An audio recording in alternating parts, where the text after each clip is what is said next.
বাচ্চাকে নিয়ে যা খুশি করে অনেকেই দেখি। এখন হচ্ছে মানে বাচ্চা নিয়ে একটা টাকা তোলার খুব ভালো প্ল্যাটফর্ম হয়ে গেছে ইউটিউব।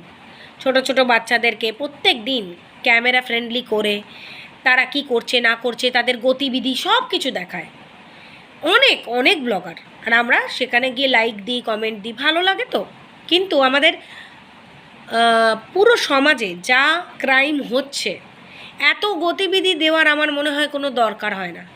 তাদের সিকিউরিটির অভাব হয়ে যাবে এরপর। প্রথমত এটা আমি সবার জন্য বললাম। খুব ফেমাস বাচ্চাদের ব্লগ আমরা দেখি এখন। তাদের মায়েদের কোনো ক্রেজ ছিল না, বাচ্চা হওয়ার পর ক্রেজ হয়েছে বাচ্চা দেখিয়ে ব্লগ করা। কিন্তু এই ক্রিমিনাল যেভাবে বাড়ছে, এত না দেখালেই ভালো, এটা আমার মত। দ্বিতীয়ত, আজকে মন্দিরা সোমনাথ যে কাণ্ডটা করেছে, এই যে ভিডিওটা দিয়েছে প্র্যাঙ্ক ভিডিও, অত্যন্ত বাজে। আমি দেখলাম যা, তারপরে টাকা রোজগার অনেক হয়েছে মন্দিরা। আর সোমনাথ তো একটুখানি ভেড়া টাইপের, কিছুই বলে না, কিন্তু ম্যাচিওর, কিন্তু একটা জায়গায় আটকে যায়। এই যে পয়সা পয়সা পয়সায় আটকে যায়। ওই যে মানি কথা বলে না, পয়সা কথা বলে, টাকা কথা বলছে। ওই জন্য হাজার দোষ করলেও মন্দিরাকে কিছু বলবে না। মেয়েকে খুব ভালোবাসি করলেই হবে না। মন্দিরা যখন কোনো ভুল করবে, তোমাকে সেটাকে আটকাতে হবে।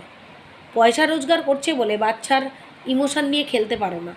বাচ্চাটা যদি কাঁদতে কাঁদতে আজকে যদি ওর মানসিকভাবে কিছু বিপর্যস্ত হয়ে যেত বা কিছু হতো, নার্ভাস ব্যাকগ্রাউন্ড, অনেক কিছুই হতে পারে ডিপ্রেশনে গিয়ে বাচ্চাদের, তখন গেলে তোমাদেরই তো যেত, কিছু ক্ষতি হতো। ভগবান না করুক এরকম ওকে কোনোদিনও কেউ করে। তোমরা বাবা মা হয়ে করলে কি করে? তোমাদের হয়ে বলছে ওসব বাজে কথা বাদ দাও, ওর কোনো দরদ নেই, কিন্তু তোমরা বাবা মা হয়ে করো কী করে? করো না। তুমি যখন আজকে লাইভ করে বলছো আনবে না মেয়েকে, এই করবে না ওই করবে না, অনেক হয়েছে। নিজেদের ব্লগ দাও, প্লাস বাচ্চার পড়াশোনার ওপর জোর দাও। পড়াশোনার ওপরে কিছু হয় না, ঠিক আছে? শিক্ষা আনে জ্ঞান, জ্ঞানই আনে চেতনা। আজকে যদি মন্দিরে একটু শিক্ষিত বেশি হতো না, ভালো হতো।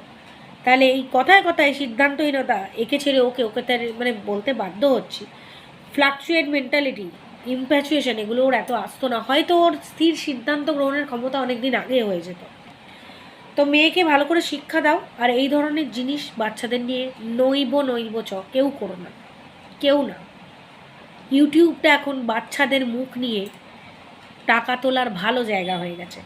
বাচ্চা কোথায় যাচ্ছে, কখন আমরা আসি, কখন আমরা কি করি, কোথায় বাচ্চার মামার বাড়ি, কোথায় মাসির বাড়ি, সব দেখিয়ে দিচ্ছে। এত তো দরকার নেই, দরকার নেই এত।